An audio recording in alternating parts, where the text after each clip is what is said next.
Hello, this is Kenny Williamson, and welcome back to another episode of Melchizedek Chronicles. In today's show, we have with us a friend of mine named Tim, and he has joined us live in the studio today. And we are going to talk just a little bit about some ghostly encounters that my own mother had growing up. And some of these ghostly encounters she explained to me in detail time and time again. However, she also explained those to Tim time and time again. So what I wanted to do is go over some of those and try to recollect what was said and the differences in things we remember in these very interesting stories that we were both told as we were growing up. Yeah, I've been waiting all week. This sounds like a fun time. Yeah, well, I'm hoping that we can figure out what the differences was or are in anything that we may remember or don't remember. Yeah, I was talking about this a week or so ago. My mom, my wife, and I, it started a conversation around the table, ghost stories all night. Does your wife believe in ghosts? Yeah, she has some different thoughts on them, but yeah, she does. Okay. Well, my personal belief is I believe that they're demonic in nature. But, I mean, we can call them ghosts, but I believe that they're demons in disguise, but that's my personal opinion. So, anyway, growing up, you used to come over to the house all the time. You spent a lot of time over there, and you talked a lot with my mother about different things, and I know she told you all of these stories all the time. So, what are some of the things you remember that she told you? Well, I remember most of them came from that house that she lived up in Washburn, Missouri. She had several siblings, and I remember her talking about her mom and her siblings, and all of them pretty much having their own specific or different encounters with different things. One I remember that we had mentioned before was the old man and old woman that they continued to see over and over and over again. I remember one old man, she said, was always standing behind the stove. So they would walk through the living room, boom, he's standing behind the stove. Several times, walk through and always see him. The lady that I remember her talking about, or one of the ladies in that same area, would just walk through the room. So they would see the man standing behind the stove and a lady walk through the living room. I don't remember her ever saying that they saw them anywhere else in the house, just those two or that specific room in those areas. Right. Now, I remember that same thing, and I had called these two the silent pair, is what I call them. And I remember they said that this couple would just somehow appear and would stand sometimes behind a wood-burning stove, and then, like you said, maybe walk somewhere across the room and disappear, and never said anything. Right. And just never really... I remember them being described as like kind of grayed out. Like they weren't like the same color as a normal person. They were almost gray is what I remember. But yeah, she never said they had any interaction with them. They would just see them. Now, I don't remember her ever saying we tried to talk to them, but there was no interaction. But if I remember right, she said her and sisters, several of them saw these same people. Yes. I remember I was told a story that the dad, which would be my grandpa, at one point was doing a lot of drinking, and this silent pair showed up behind the stove, and he told them to get out. Oh, okay. Yeah, they didn't want to get out, so he went and got a shotgun and aimed it over, went to go get the shotgun, and by the time he got back, then they were gone. So, yeah. So now, like you said, all this took place in a haunted house up in Missouri, where my mother grew up. So this is taking place in Missouri years ago. So Pretty interesting stuff there. But that's just one of the many. Now, as far as you said that the woman in this silent pair, my mother told me that woman would end up in the closet in the back. Okay. And so they would go to the closet and open up the closet, and this lady was standing in the closet just staring, and she was dressed in like a colonial look, really old-fashioned clothing. And sometimes she would exit the closet and then walk out the front door, or sometimes she would walk in like this silent pair. One would go in and stand behind the stove, the guy, but the woman would continue and walk and disappear, and then would later be seen in the closet. Oh, okay. So never said a word, never did anything, just disappear.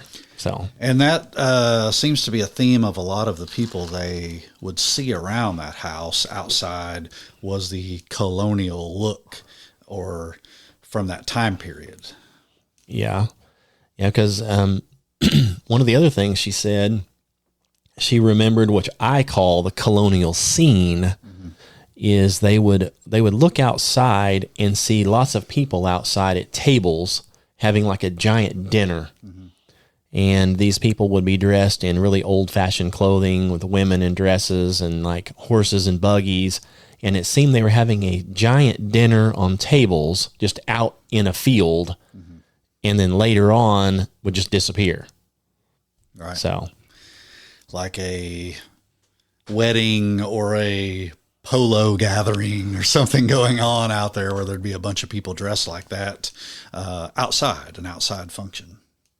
yeah, so I guess you remember that one as well, don't you? I remember us talking about it. I don't remember her specifically. I don't remember hearing that from her, but I remember that story. So I don't remember where that story came from, whether it was just us talking or actually her telling us about it. All right. Well, do you remember the story which I call the Little Green Man? I know you remember that one, right? What do you remember about the Little Green Man? It seems like maybe that took place with her little brother. Like he was the one to always see the little green man. Now, a story that I remember specifically about the little green man, this flash forward to her telling us about some people that lived in that house after they lived there. And she told me that there were two parents and a little boy, I believe, and he was hanging out or looking out the second story window, talking over and over, almost falling out the window. And when the parents would come up there and go, "Get back in here, what are you doing?" he would say, "There's a little green man calling me out there." So it was the same little green man I heard a little bit about from what would be your uncle, but that story came from people living in the house afterwards and them seeing the same thing, or that little boy seeing the same thing. Yeah. Yeah, I remember that story as well. And she talked about this little green man. Apparently, yes, it did haunt or bother one of her little brothers more than it did her. Said that this little green man would apparently jump on you and scratch you at times, and would show up and, like, I guess, jump around on your bed and other things. But I don't think it bothered her. It more bothered the younger ones. She was one of the older ones at the time, and it would bother the younger kids. And I don't remember if it was the little green man, but I remember something always, she said something was always tugging at the little boy, her brother, his pants or his shorts. He would look down and always say it was pestering him or bothering him by tugging on his pants all the time. I believe that was that little green man. Okay. I think that was a little green man. Right. Yeah. Yeah. Well, I mean, I've never seen Little Green Man, but now I've wondered, like, because when they say little green man, is it an adult man in a green suit? Is it a Casper looking thing, or maybe something from Ghostbusters, green ghost that way. What did this man look like? Was it an actual man or a little boy? But a green man. So yeah, I don't know either. I never got a really accurate description. I guess I should have said, hey, can you draw that? right. I mean, does it look like a dwarf, with like a little pointed hat on, or does it look like a little man, like the Jolly Green Giant, only miniature? Right. I don't know. It's funny, but in my mind, I'm imagining like a game show host in a suit, and he's green and bothering you and pestering you. Right. Yeah, I've always pictured like a little bitty tiny man, like you would see on, I don't know, some movie, like a little bitty dwarf, like a garden gnome is what I'm picturing, only solid green. Mm-hmm. So I wish I had got a better description of that. A troll, I guess. Something like that. Mm-hmm. Well, I also remember what I call the Ape Man, which was a shadow. They never actually saw the creature, according to what I remember, but they would go outside to, they had an outhouse, and if the moonlight was behind the house and you could see the shadow of the house cast out onto the yard, she said they could see what looked like a ape, some kind of a creature that was bent over with long arms, walking back and forth along the roof line. You could see its shadow, but they never saw it. Yeah. It seems like they would say that they could see it dragging its arms, like you said, Ape Man or something, just going back and forth in between two chimneys or something on the end of the houses. So they would just see it in the moonlight, the shadow of the moonlight on the ground, just kind of dragging its arms, or, bent over and dragging from one side to the other. And I don't remember if she said if they ever actually turned to look up there, or maybe they just saw it on the ground in the shadow and were just too scared to turn around and look up at it. Well, I remember a story where they said they took a gun out there and jumped off of the porch to look up and possibly shoot whatever was up there. And of course, there's nothing ever there. So there was, when they did try to look, it was always gone. Oh, okay. So it was never seen. So we don't know if it was an ape man, but we just know all it was ever seen was the shadow of this creature or whatever it was. So, because there again, when she would tell that story, I really never thought of an ape.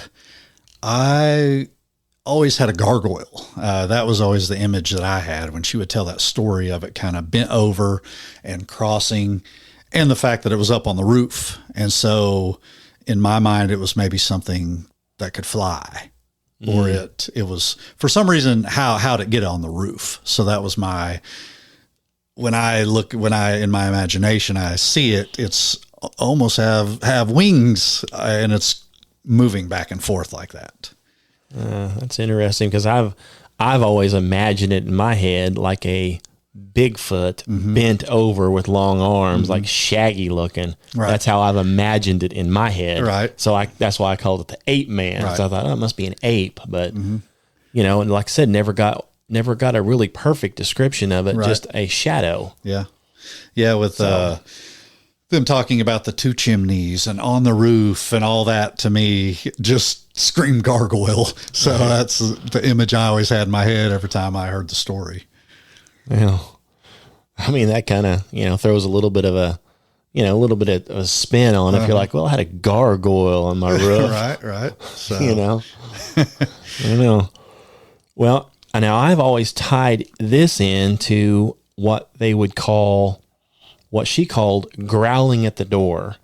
So basically, following this, and this may not have anything to do with it, but they would sometimes want to go outside to go to the outhouse at night, of course, and at the door, they would go to open the door, and the door would like lunge towards them, like something pushing the door, and then they would hear this, "Arr, arr," this horrible growling, and like whatever it was like scratching and pushing on the door. Now, they never saw it either, but they said it sounded large and very powerful, and it would try to push the door open. And she would say her and her brother would try to hold the door and push it back and lock it. And then sometimes they couldn't go outside that night if this growling happened because they didn't know what was on the porch, not allowing them to exit the house. Something similar I remember her talking about was maybe the back door, but they would hear that scratching or something, knocking, scratching, and they would blame it on the little brother because they would be, maybe it was a kitchen area because they were all congregated in the area, and they would hear knocking, scratching, something going on at the door too, and they would yell at him to stop and get in there and eat dinner or whatever they were doing. So they would tell him, stop, but he would come from another room and say, what are you all talking about? I'm over there in the bedroom or wherever. And then the noise wouldn't be there anymore. And so they continued to blame him for it, even though he came from a completely different direction. Yeah. Yeah. That just blows my mind. I mean, you're living in a haunted house. Stuff happens all the time. Right.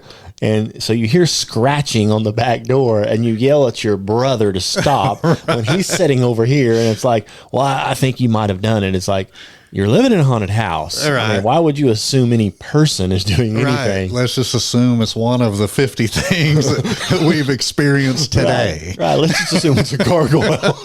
Right. So, hey, where are my car keys? Oh, gargoyle took it. Seen this couple, walking through the kitchen and something scratching around on the roof. But you, little brother, knock it off. Yeah, knock it off. I know it was you that did this. Right. It's you that scratched up that paint, right? Right. So, yeah, it wasn't the gargoyle. It was you. Right. Back to you talking about that yard, the festivities happening out in the front yard or out in the yard. And I remember a little bit of this. I think you remember a lot more of this about the car pulling in the driveway all the time. Really, all I remember about that is seeing the headlights turn in and nothing, and maybe just turn in and nothing. They would answer the door, or they would go to the door, if I remember right, thinking, hey, somebody's coming to our house. Is that what you remember about it? Yes. Basically, obviously, first of all, let's get the scenario here. There's a bunch of girls there. She had a bunch of sisters, and they're all dirt poor. The dad works out of town. So my grandpa worked out of town for Boeing. So he was gone all the time. So it was the mother, a couple of young sons, and all these girls there. And so they've got, out in the middle of nowhere in Missouri. And so they see a couple of headlights coming down the road. They're like, oh, somebody's coming to visit us. I mean, they didn't even have a car. They were just stuck out there. So they were like, well, man, somebody's coming to visit us. And they'd see these headlights coming up the driveway. And then they're all like excited saying, oh, either dad's home or, maybe some boys coming to visit us, something. But hey, we've got somebody in a car driving up here. So we're excited because, we don't have a car and, we live, very poorly back then. And so it's like all of a sudden it shows up and then just the lights go out and there's no car. Right. And they're like, well, we thought it was a car pulling up the driveway. So I don't know if it was headlights off a car, let's say, or maybe those orbs of light, like people say they see these spook lights. So was it a couple of spook lights floating up the road and they were just assumed it was headlights? Because I remember her saying that the lights were way bigger than a normal car. Oh, okay. And so they always thought that it was like a really old car with really big headlights, like you see in TVs, on the TV, like some giant round headlights, like on a Mercedes or something. And I don't really ever remember them saying they heard the car or they heard anything. Maybe they would just see those lights shining. And because I've had experience seeing a couple of spook lights, they actually do. I have seen some that actually look like a headlight coming straight toward you. And it'll get brighter and brighter, just like a car pulling up to you. And then all of a sudden it'll go back 100 more feet backwards and become small again and just keep coming towards you like a headlight of a car. So if there were a couple of them, or maybe that's what they compared it to, because that's what they would think it is, a car. But I don't ever remember them saying that they heard anything. Yeah, I don't remember them saying they heard anything either, just saw these lights. Of course, that's interesting because, I never really thought about it possibly as being spook lights. Mm-hmm. And it was just here recently that I did a podcast with a guy who talks about these different orbs of light that one floated in to where his grandmother was sick in bed and she died that night. Right. Yep. And it was, according to, maybe his great grandma, but according to his grandpa, I think it was, this thing was just hovering under her bed like all night long. And they would go in there and see it under the bed. And it's one of those real old high beds. And they finally just shut the door and was like, well, right. just don't even look. And the next morning, the grandma's dead. And supposedly within a week or so later, they saw another one of these things floating over a cow. And the next morning, that cow had been trying to give birth that night, and it and the calf were both dead. Right. So this particular guy, and I have a podcast on that, he doesn't have a very fond memory or recollection of these spook lights. Seems like something's always dying or something bad is happening. However, you've seen spook lights. I mean, we went looking for spook lights. I've never saw one, but you've seen spook lights and nothing bad has ever. No, and we don't know what transpired at your mom's house after they saw that light. I mean, we know they saw it, but we don't know if that was before these other things, after these other things. If shortly after that someone passed away, I don't know the time frame of when they saw these lights, or if they happened over and over, or they just saw them one particular week. It happened a bunch, or something like that. I don't really know how many times they saw those lights. Yeah, the way I remember, if I remember right, it was multiple times over several years. Okay. It wasn't like every night or anything. It'd be like about the time you've totally forgot about it and like, oh yeah, and just moving on with your life. Then about the time you've completely put it out of your mind, here comes a couple of lights up the driveway. So, oh, hey, you got another customer, somebody's showing up, got a visitor. And there's nobody. By the time you've got all this other stuff going on, you've totally forgot about the lights. Yeah, the lights is just so insignificant at that point. It's like, the scratching and growling, that took precedence over some little lights. So. Yeah, little green men scratching you and pulling on your clothes. Yeah. Right. Yeah, I can see that. Well, let's see. So how about, do you remember, I've got it written down here, the gray boy by the spring. Now, you remember some spring stories, don't you? Yeah, I remember the water stories. Well, on the backside of that, so we know what the water is, they did not have running water in their house. Okay. Down the hill from their house. Now, this house, is situated next to a cemetery on one side, and on the backside goes down a hill to a natural spring and a pond area where they drew their water. So any water that they used, they went down and had to draw it out of the spring. Okay. So they're all the time going down the hill to get the water from the spring. Okay. So that's what they're doing down there to begin with. It's obviously a daily, probably hourly thing when you've got a house full of women and you need water, and the water's, in the backyard. I don't remember a gray boy story. I remember two things about the water area. I remember what I think is the little boy, again, your uncle, getting pushed in the water. Now, I don't remember if they saw what pushed him in. I just remember a story about him or one of the other siblings getting pushed into that water. Maybe once, maybe multiple times, but I remember one time them getting pushed in the water. And there must have been a dock or a deck or something built out onto the water, because I remember them talking about hearing a loud knocking down there, and they would hear it really loud at nighttime, and it sounded like someone was knocking on that dock, hitting it with a stick or something really loud, just over and over through the night. Yeah, I remember that as well.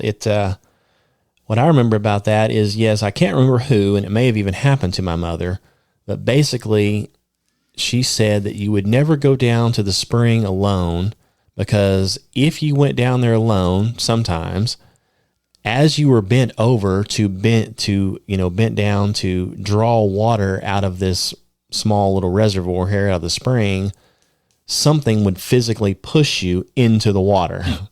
And so, of course, you turn around, there's nobody there. Mm-hmm. So this happened apparently over and over and over. But if you went with somebody, you usually didn't get pushed in. Mm-hmm. And so the other thing was, like you said, they constantly heard like a knocking, like a rapping on wood, like almost somebody hammering, right, endlessly hammering. And so when you start walking down to the spring, you'd start hearing the hammering. Even though there was nobody around, there's nothing there, you constantly hear hammering. And what was the gray boy down by the water? Well, this happened. The gray boy was, apparently there's a tree down there. Of course, it's in the woods anyway, but there's trees. And multiple times they would look down there and see what they thought was their little brother running around that tree playing. Mm-hmm. And he wouldn't reply when they'd say, "Hey, come to the house." So they would go down to get him. And by the time they would get a little closer, they would see that this wasn't a normal person. It was just one of these gray looking people. And then it would just vanish. Mm-hmm. And this ties into one time, which I heard from my father, when he had met my mother and was dating her, he would go out to that particular place and hang out and spend the night down there or whatever. This is probably in the 50s or something. And so he said that he was headed down the hill and the little brother was next to him. And he was talking to him the whole time, telling him about stuff, and he never got a reply, but he was, whatever they were talking about all the way down there. So by the time he realized he got to the bottom of the hill, he realized that he was doing all the talking. So he went over there to look, and to find out why he never got a reply. And it actually wasn't the brother. It was one of these gray boys, as I call it, which once you actually get to looking, then you realize you're not talking to a person. Right. It's just something different and then just disappears. So he had been communicating, or what he thought was communicating with this person the whole trail down there. And then it's one of these gray entities that is standing beside him and walking right along beside him the whole way. And he didn't catch on to that. And of course, that just talking about your dad going over there jogged a little memory about those lights. I remember your mom saying that she thought it was maybe him coming to get her. Now that makes sense. Talking about your dad going over there, it made me remember that. Like, seems like one time, or the time that she was talking about, she thought it was him coming to pick her up. So I don't know if that was the age they were at, but just now that's kind of something that entered my mind, that I remember her saying that one time, or the time she's talking about, she thought it was him coming to pick her up. That could be. I just remember that. Yeah. I mean, I don't remember exact dates or times, but I know that she was very young, before 18. So she was probably 15 or 16 whenever they were dating, something like that. Yeah. And she was one of the oldest of the girls. So all the other ones were younger. Right. So I guess if your dad's over there, I mean, it makes sense he might have driven over there. Yeah. So when they saw those lights, thought it was him coming or something. Yeah. Now, as far as I remember her saying that my dad didn't believe any of that stuff. Right. And she also said majority of the time when he would show up, of course, this is a different era that we're living in, that they were living in. But apparently he would travel there from wherever he lived at the time, which I don't even know where that was at, and would stay like the weekend. Right. So, because, you don't just run into town like we do here now to McDonald's, where there's no McDonald's anywhere near anything like that. So they're just they just stay there. I remember her saying that every time he would show up, everything would subside and nothing would happen. And so she would tell him what was happening, but anytime he was there, nothing ever happened, but just like 2 times towards the end. And one of them was him speaking to this gray boy. And then he still didn't believe it. He was like, well, maybe it was the brother or something, and just ran away, and he wouldn't accept it. And the only other one I remember is the one I call the Axe Man. And he was in bed. He was in some little room there asleep, and said that he was laying in bed and somebody crawled over him. And he thought it was my mother sneaking into bed with him. Right. Okay. Crawled over him, and he went to turn to see, and he was completely paralyzed, like frozen. And he was unable to move at all. And it was like some kind of sleep paralysis where you can't move. And he looked up, and there was an axe literally hovering like above his head. And this axe went up as if to chop, right, and came down and stopped like right on his face. Okay. And then he was so paralyzed with fear, and he closed his eyes. And when he opened it, the axe was gone. And then he was able to move again. Of course, he got up and was scared to death. Right. And I think he moved to the couch or something. And then he told my mother this, and she said, see, this is the kind of stuff that's going on in here. Right. And then he said, well, it was just a bad dream. So he played it off later as a horribly horrific nightmare, nothing more. So bad dream, or the little brother since they seem to blame him for everything else. Right. Hey, was your brother in here swinging an axe around in my head again? Tell your little brother to put that axe down. Well, he's not even here tonight. Oh, well, okay.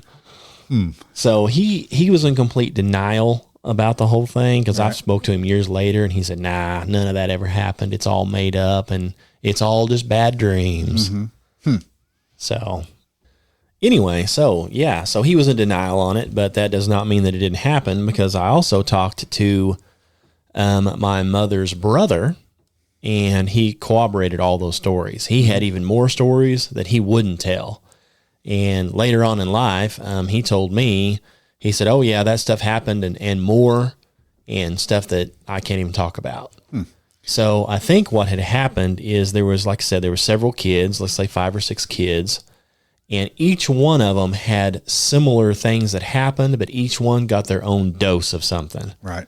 So some of them got stuff happen to them that they would, that they don't even want to talk about. Right. They're like, I can't even repeat it. So who knows what'll happen. But these are just the ones that my mother told that happened to her. So one of the other ones she mentioned all the time, I called the demon bull, but she said that a neighbor, I think it was a neighbor, had a bull in a pen, and and fenced off. And when they would go to school, they walked to school, of course, that they could cut through this farmer's field and shave off about 15 or 20 minutes if you cut through, instead of having to walk all the way around this property. So the problem is there was a bull out there in that field, and she said that she thinks that whatever was affecting this property out there was affecting the mind of that bull, because the bull would literally go insane if you even tried to cross the fence, and if they didn't see the bull, they'd go ahead and try it, and then here would come the bull and chase them down and try to literally kill you. She said if the bull had ever caught them, of course, with the horns, it would have gored you to death. It would have killed you. Right. So it was like life or death on that. And they said that the bull didn't behave naturally. Now, I have since heard of other bulls that are, done that. Just normal farmers have a wild bull. Yeah. But I don't know that they'll purposely hunt you down and try to kill you. I mean, I don't know. And some of that could have been little kids' imagination. I mean, they could have been. Yeah, I mean, they're crossing a field with a bull, so of course it's wild and crazy because it's a bull and it's running around the field. Yeah, so she says they did get chased down by the bull, and luckily they got out in time. So that was an interesting deal. One of the other ones that I remember, she told me about, I call this Premonitions, but she would tell me that she would have a dream that she would be in bed asleep. It's winter outside, and she had this vivid dream that her mother, which would be my grandmother, would walk into the room. she would open the curtains and she'd look outside and she'd say, "Oh, look, it's starting to snow." Mm-hmm. And then she would walk over somewhere else in the house. No, she didn't. No, she'd say, "It's snowing outside. Oh, look, it's starting to snow." Then she would walk over to my mother and choke her to death, tried to choke her to death. Yep. And she would wake up while she's being choked. And then she woke up and, "Oh, it's just a dream." And she said about that time, then the grandma would walk in, walk to the window, look out the window and say, "Oh my, it's starting to snow," and turn towards her. And that's when they would completely freak out and be like, "Get away from me," And she's like, "What's wrong? What's the matter?" Yeah. Yeah. I remember the way I remember it, her mom would walk down the hall, stoke the fire. Stoke the fire, that's right. Either walk to her then and choke her and walk to the window and say, "Oh, look, it's snowing." And then she woke up, and right then, as she's walking down the hall, she was pulling her sleeve up or her nightgown up over her shoulder. And then she stoked the fire and then did one of those. But after she woke up, here comes her mom, stokes the fire, walks over and looks at her, but she's awake. And then walks over to the window and says, "Oh, look, it's snowing." So your mom's told me that she feels like had she been asleep, her mom would have killed her. Yeah. And then later on, after years, she said that she started believing that maybe that wasn't her mom at all. Like it was, it looked like her mom, but it was real, whatever it was. The second time she had the dream or the premonition of it, but then whoever really did walk down the hall and look at her and then look over to the window and say, "Look, it's snowing," come to find out, or she believes now or then that maybe it wasn't her mom at all. It was just something else there. It was one of these things. It wasn't grayed out though. Right. It was in full color this time. Yep. And she feels like had she not woken up, that it would have choked her for real. It may have choked her to death. Yep. Well, that's interesting because it's been way since that time. I hadn't really thought about a lot of these stories that my mother used to tell. But when I was doing some work at a hospital in Tahlequah, there was a person there, and it's a lab tech. It was a lady who's a lab tech from another country, and she was telling me that where she used to work in this other country, and I can't remember where it was at, but she worked with a guy who was another lab tech, and she would go down there at many different times, and this was in the basement, the lab was. Mm-hmm. And she said she would see her, because they would work in pairs, and she would see this partner of hers over there looking into a microscope. Mm-hmm. And he's in his lab coat and everything, and she would say, "Hey," she would ask him questions, but he would never answer. And she's like, "Hey, I need this, or this," and he would just be standing over there. And she's thinking, well, maybe he can't hear me or whatever, And so in this particular time, he was down there and he was walking around, he was doing stuff, would never look at her, but she could see him, and he wouldn't reply either. And so he turns his back to her and he's looking in the microscope. Well, she goes upstairs to the break room and he's in the break room. And she's like, "How did you get in the break room? Weren't you just down there?" And he's like, "Well, no, I've been on break for 20 minutes up here." She's like, "Well, who's down there in a lab coat looks just like you looking in the microscope?" He goes, "I don't know what you're talking about." Goes back down, and of course it's gone. Mm-hmm. And so she said that it's like a doppelganger of some, I guess was what you'd call it. Right. But like a twin. So whatever these things are is they will mimic people. Right. They look just like them and will fool a person. And you might be sitting there talking to them, but they never seem to reply. At least this one didn't. So she said this thing would walk around down in the basement all the time and looking like other people. And you wouldn't realize it wasn't the person until later on, like that person didn't even show up to work today, right, or that person's in the break room. So anytime the person would go to the bathroom or go to the break room, all of a sudden this other one would appear and be milling around doing their job. And it's like, well, that makes perfect sense. I mean, that stuff happens. And so, yeah, she doesn't even believe it's her own mother. Right. Right. So anyway, so obviously this kind of stuff happens. It has happened to other people. Mm-hmm. And like this lady here, she's working as a lab technician. She is a medical lab technician. she has no reason to lie about it, and just says, yeah, this thing happened all the time where I'm from. Mm-hmm. Now I'm going to have to think about that because, we have many ghost stories and different things that we have heard and encountered and done. So I'm going to have to think back different things and see if I've heard of other people having that same experience. Yeah. Well, obviously, even if you don't believe in ghosts per se or any of this stuff, let's say you're just strictly a Bible guy. The Bible says in Scripture that people have entertained angels unaware. So when you read that particular stuff, basically what it's telling you is, and in all throughout the Bible, angels have appeared as men, and people thought they were men. Right. But they weren't. They just took on an appearance. And it goes on to say that you may have entertained angels unaware. You don't even know you're talking to an angel. And as they walk away around the corner, they're gone. Right. And you're like, oh, I'm just talking to some dude. No, you weren't. So this is even in the Bible, this is happening. Right. And that goes to the people who have flat tires on the road and some mysterious person shows up to help them change it. And the stories you hear of people doing good deeds and then they're just not there anymore. Yeah, I think that's probably the same thing. Now, stoking the fire and choking somebody out, I don't know. Right. Yeah, that's not really a good deed by any means. A little different in that. A little different. Whatever's going on that night. A little different on that one. But talking about that house and just a different story here. But I remember we were talking about the outhouse and kind of how old the house was or the poor family. But I remember she said one of their actual bedrooms was dirt. It had a dirt floor. It had a dirt floor. Yeah. So they had an outhouse, a dirt floor. So it kind of brings us back to what time that, in life that was or whatever.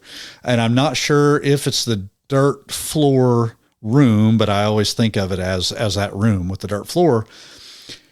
She said there was one room that there were always flies in, like you see out of a horror movie where the room is just full of flies and they never could, they'd scatter them out, get them out of there. But time and time again, they would go into that room and it's just full of flies, unusual amount in that one particular room. I don't remember her saying any story about that room or anything different about the room other than there were tons and tons of flies, like out of a movie, just full of flies in that one room.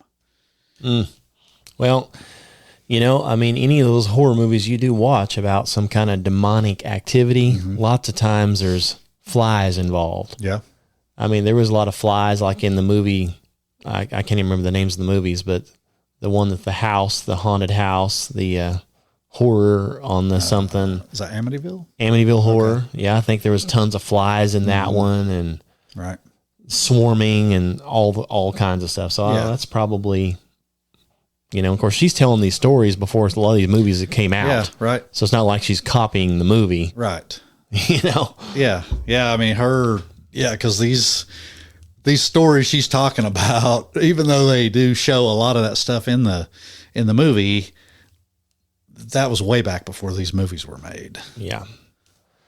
Now, you were telling me when we were talking about before we did this podcast, you were saying you remembered the fact, I remember the house was built next to a graveyard. So there's some type of a cemetery out there. And the only really thing I remember about the cemetery is my mom said that there were lots of concrete tombs. Some of them were above ground. And right. I don't know why they would do that. I've seen it in really old stuff, but she said that her and her brother and some of the other ones decided to try to slide one of the lids off one time. Right. And if I remember the story right, they slid part of the lid off of a grave of a little girl and that died at a very young age. And they saw a part of a doll in there, like the head of a doll. And just the looks of a doll being buried and they didn't see a corpse or anything, but they saw the doll. and it just really, really freaked them out, and they were scared, and they pushed it back on and never did that again. So, but you remember something else about, don't you? I think what I remember, and this is because years ago, you and I went to your aunt's house that lived a mile down the road from where this location was. And she talked about a cemetery being in the backyard.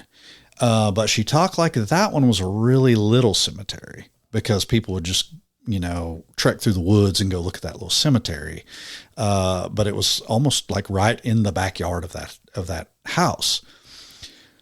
Listening or remembering your mom talk about going to the cemetery, it seemed like maybe that was a different cemetery. So I don't know if the one in the backyard had the actual tomb or if it was down the road, because it seems like they would talk about going down the road to that cemetery and opening the lids. I don't remember the doll or any of that, but I remember them talking about getting in that tomb or getting in that thing.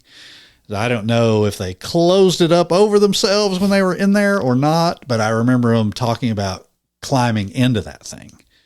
So, and like I said, I don't know if that's the one in the backyard or one down the road, because it seems like she would say it was down the road, but talking to your aunt, she did describe a little cemetery being in that backyard. So I don't know if those are the same cemetery or they're different. Not sure. Maybe I'm not sure on that either.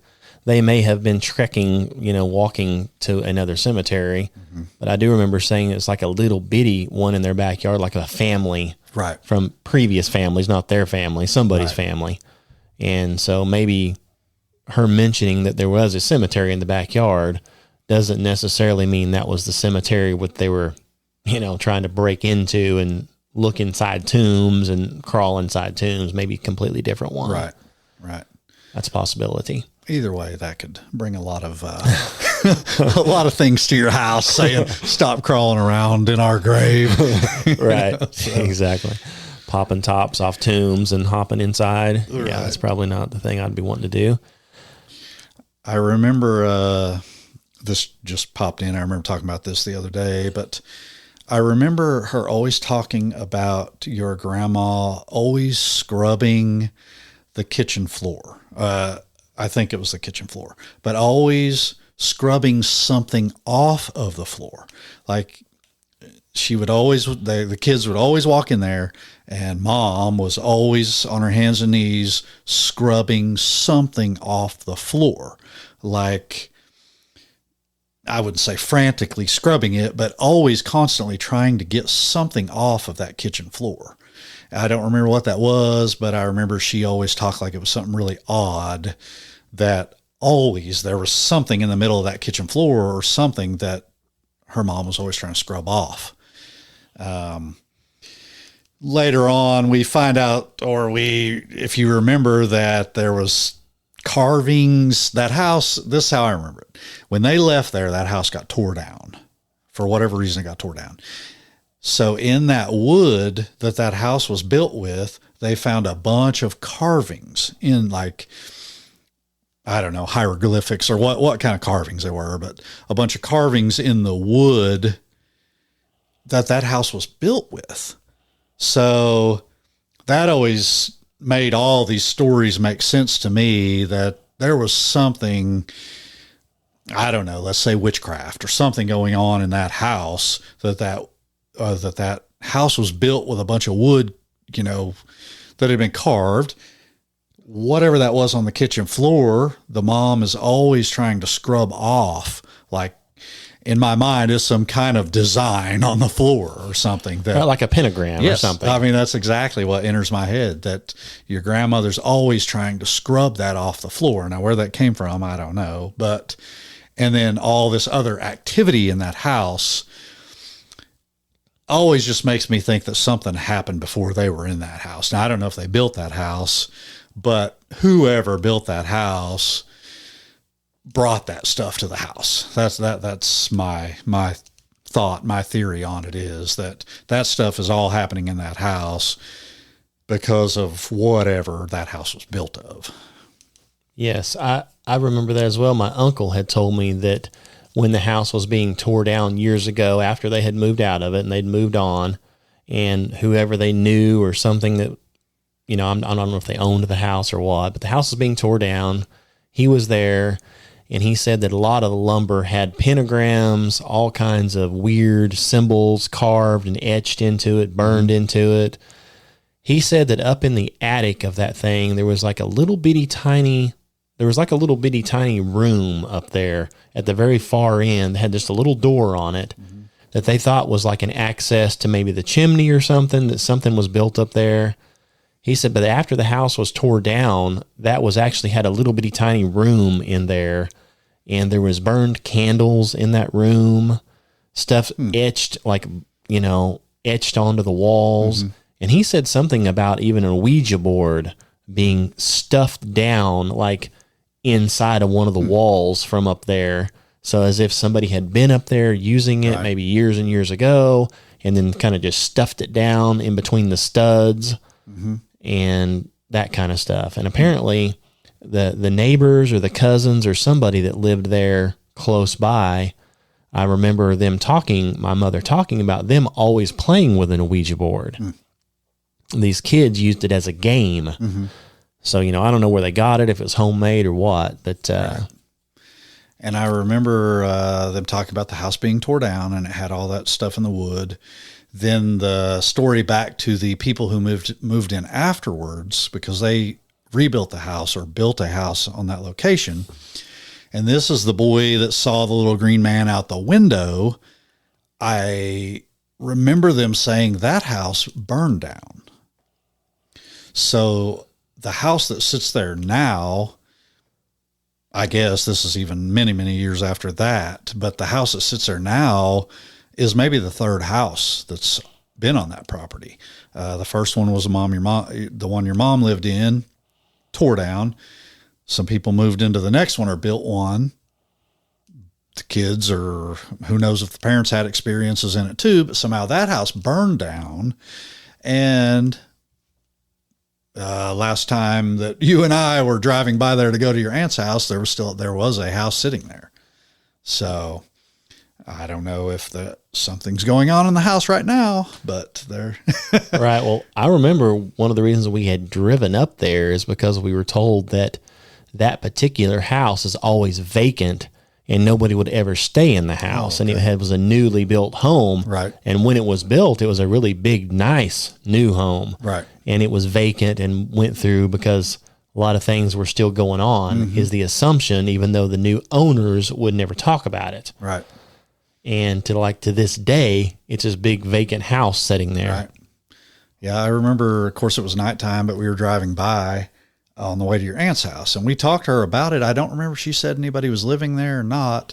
I remember her saying she was too young to remember any of those stories. She just remembers the other kids talking about all the stories, but she didn't really remember too many of them, but that her kids and friends like to run up to that cemetery, that little cemetery in the backyard, and always come back scared, just going up there for ghost hunting and stuff.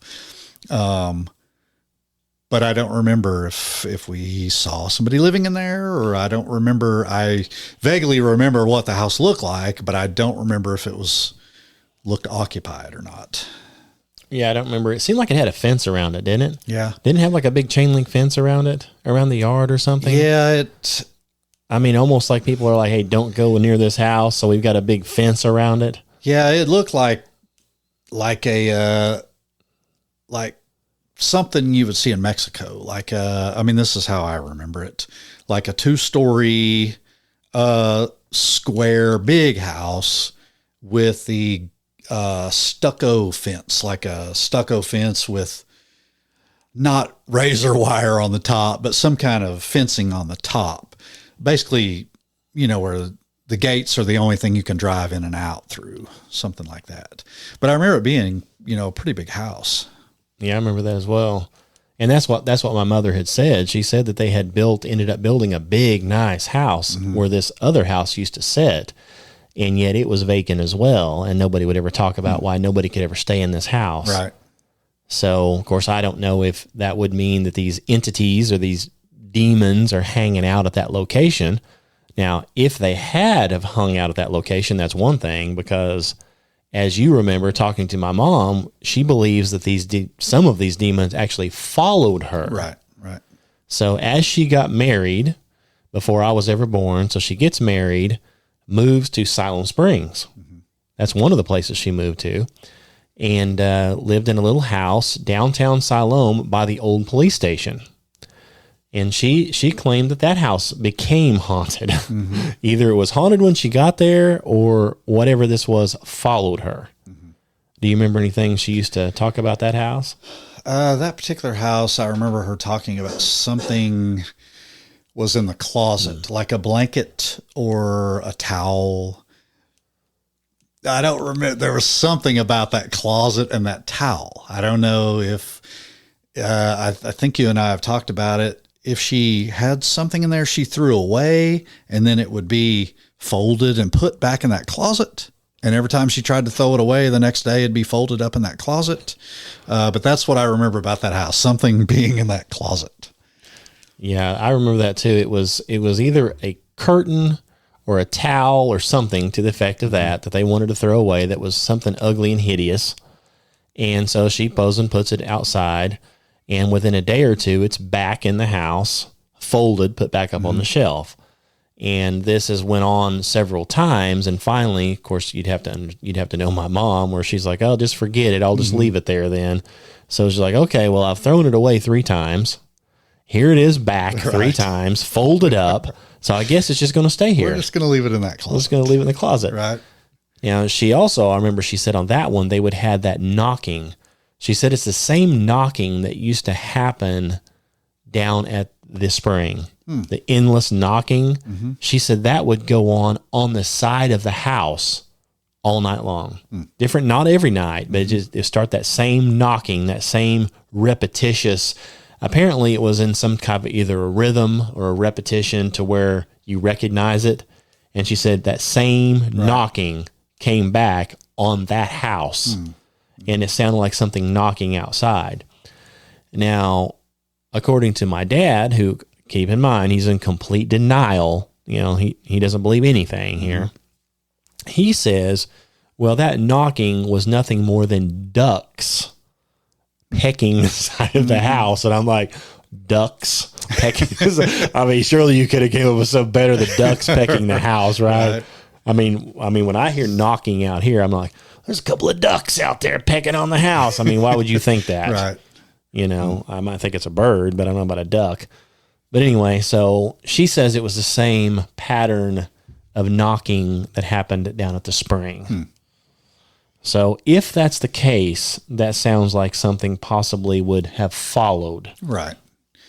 And I believe that. I believe if you have those things happening to you, because not similar, but things have happened to my parents, and throughout each house that they have lived in, similar things have happened from house to house. So I do believe whatever it is, it follows you. Yeah. Well, now that, of course, coming up from that house, they then, let's say several years later, they moved over to a place by Sager Creek. And I was a baby then, I was a young child then. And that house is the one where I saw Bigfoot. So I saw Bigfoot looking in the window. Of course, I've got a podcast on that. I was interviewed by Sasquatch Chronicles on that, and it's on my side, of course. So I basically saw Bigfoot and was scared to death. And that provoked a lifelong thing scared for me of open windows of any kind. So it was more than a dream. And a lot of other bizarre stuff happened at that house, which I discussed in the podcast, like doors being tore down and chickens being killed, that kind of stuff. Now, when I told this story to a Bigfoot guy, he was like, oh, yeah, that happens all the time with Bigfoot sightings. But I think it was something more to do with something that followed my mother than an actual Bigfoot. Right. If anything, I probably saw the Ape Man from way back when looking in the window. And of course, my mind, I see it as just hairy looking creature. And so I think Bigfoot.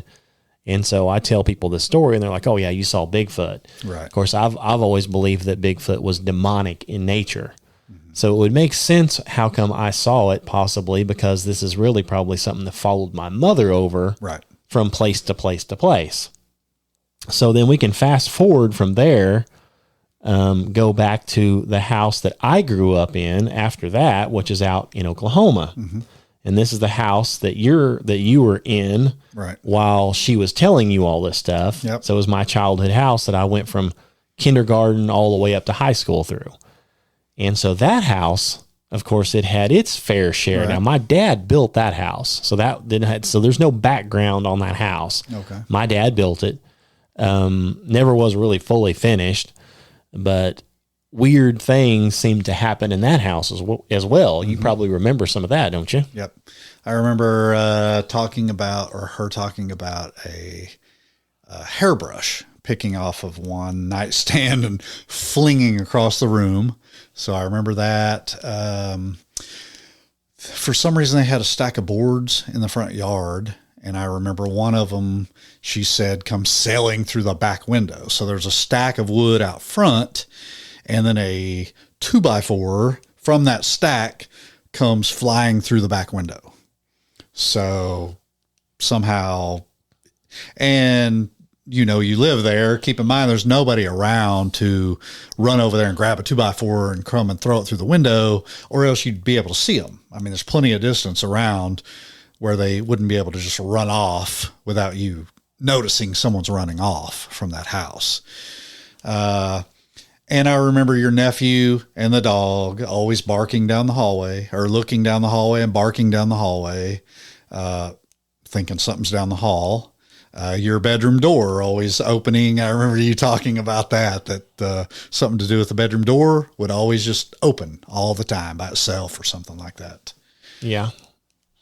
Yeah, I remember the dog that basically had a hallway there that goes down, obviously, to the bedrooms and stuff. There was no lights or anything in the hallway. It had no, like my house here has a light in the hall. You can turn it on if you want. So there was no lights in the hall at all. So it was a dark hallway. At the very end of the hallway, it was really dark up by the ceiling, back there. Mm-hmm.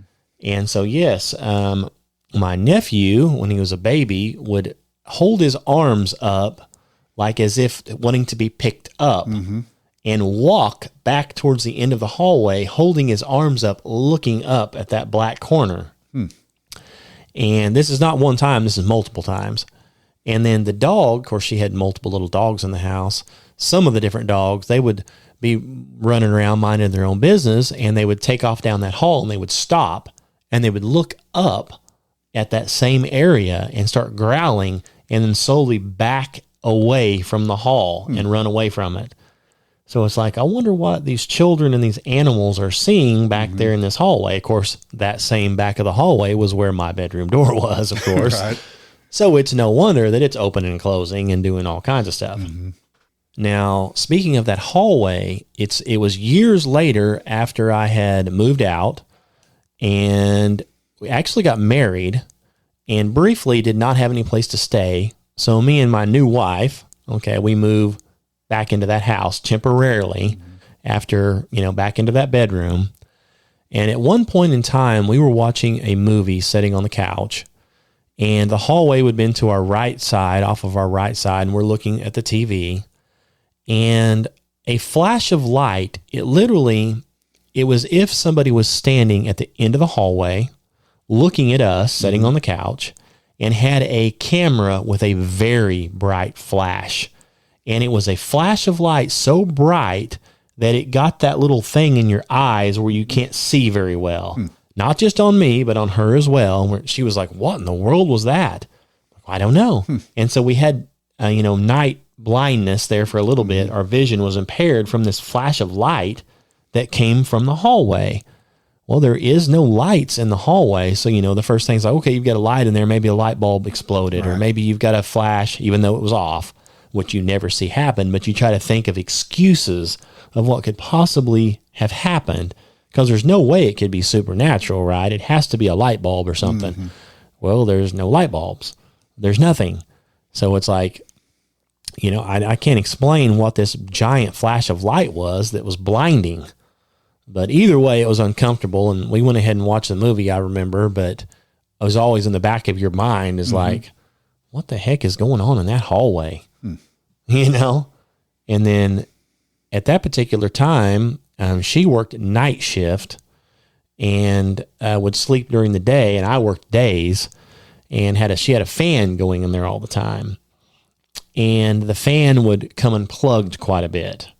Of course, you could say, oh, well, the fan has vibrated and come unplugged. Well, thing is, the fan was close to the wall. There was a lot of play in the cord. The cord was not stretched tight. Cord fit in the plug stiff. It plugs in good. It's just like any other appliance at your house that you have plugged in. How often do they just come unplugged when you're trying to use them?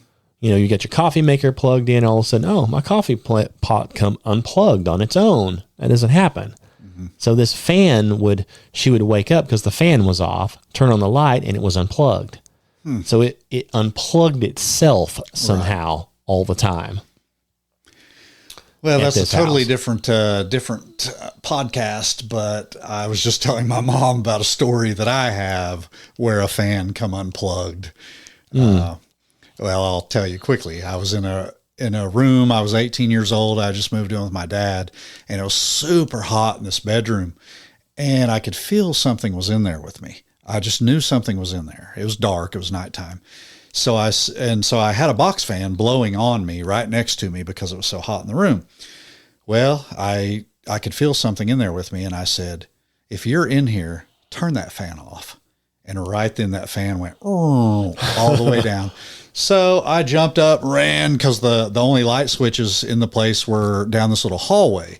So I ran down this hallway, flipped on that light, and went in there, and the fan was actually unplugged. It had come unplugged out of the wall. It wasn't turned off, but it had come unplugged out of the wall.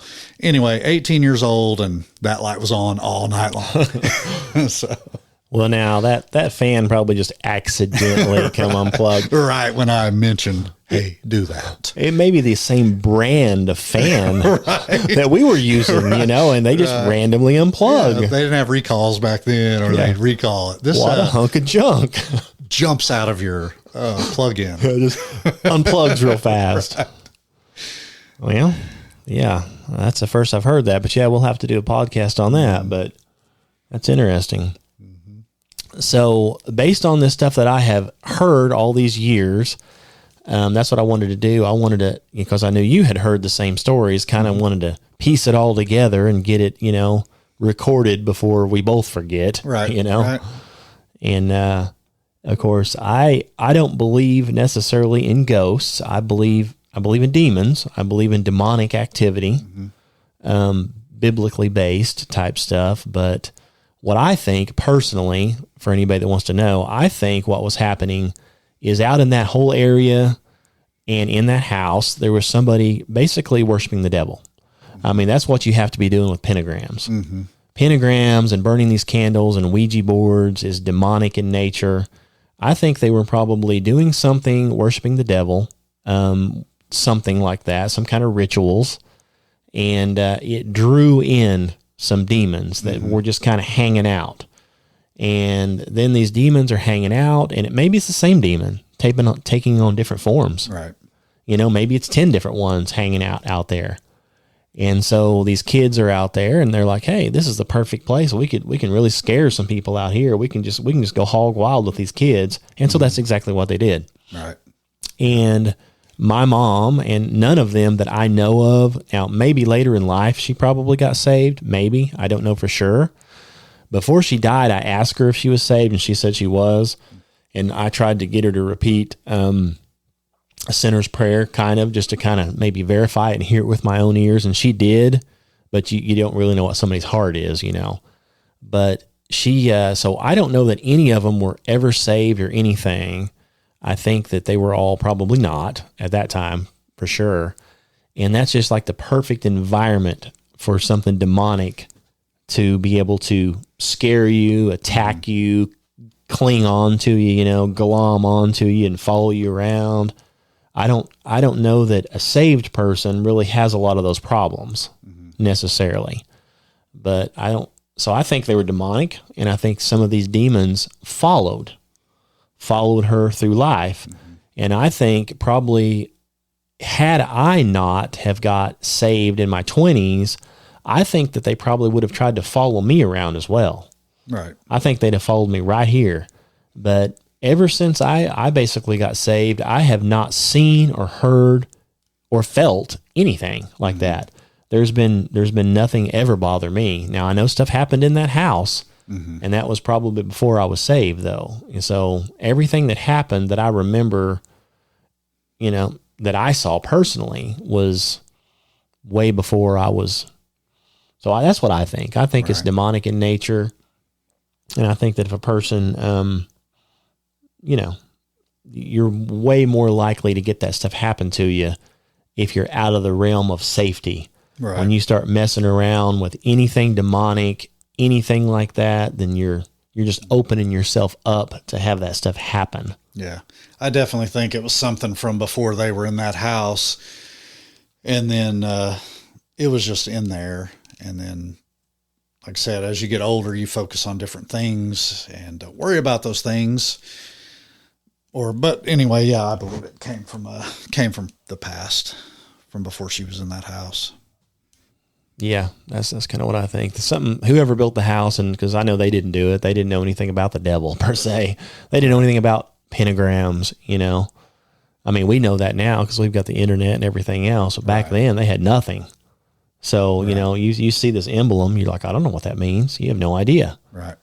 Somebody knew what it meant because they carved it. Mm-hmm. So they must have had a book or something, because it's way before the internet. Mm-hmm. So book, magazine, something. So anyway, those are some interesting stories right there. Yeah, it's fun. We definitely have some more we can add to it later on sometime. Yeah. Well, we need to get a list of that together and see what it is we could add on and get it out there and see if somebody wants to hear it. Right. Yeah. Well, sounds good. Anyway, so yeah, I mean, as far as this podcast goes, I mean, if anybody out there, if you have any questions or comments or, if you wanted to get in touch with Tim, you could always, if he's willing, you could always give me an email. You've got our email. Our email is truthseekers2012@gmail.com. Give me an email, obviously reference Tim here, and I'll forward it on to him. And, if you're wanting to get in contact with him, but if you have any questions or comments, you can get in touch with us there. And of course you can go to the website. It's KennyWilliamson.com. Go check out the website and you can link to this. You can get this podcast there, of course, for free. You can also get this podcast anywhere, Stitcher, any place you listen to podcasts, it's available. So having said that, I mean, Tim, you have anything you'd like to share with anybody? No, but I appreciate you having me on. I enjoyed it. I'd like to come back and share some more stories sometime. We'll do it. We will sure do it. All right. Well, thanks for the interview. And if anybody wants to know anything, like I said, just get in contact with me. So thanks for listening, and God bless.